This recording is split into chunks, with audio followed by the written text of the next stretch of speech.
đầm lai ni khô giống hi say thế hi lâu dinh ca đại tuy băng nghìn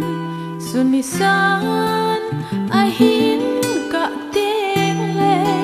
vàn làm zonin akal tàu di tai o đầm lai hin khô giống hi pakai ding in zing ca se in ano zing in a tha zing nghe alung set na a tha zing zing nghe again zing ka hin kho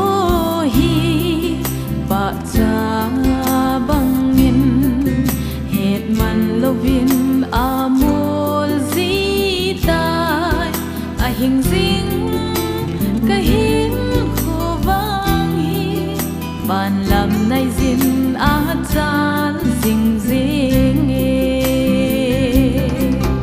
o dam lai hin kho zong hi pakai ding in zing ka se in ano zing in a tha zing nghe alung set na a tha zing zing nghe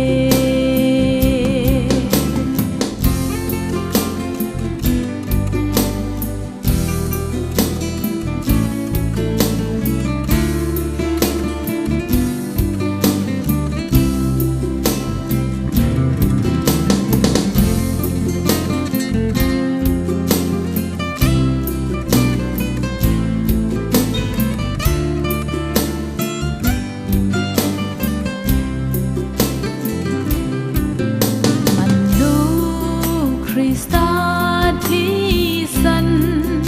chân thêm ca chăng Krista đầm lai ni hin hồ linh tông in ta sanin to gania ca che mà sang se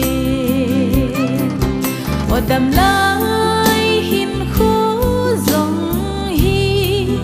pakai ding in zing ka se in ano zing in a tha zing nghe alung set na a tha zing zing nghe o dam lai hin khu zong hi pakai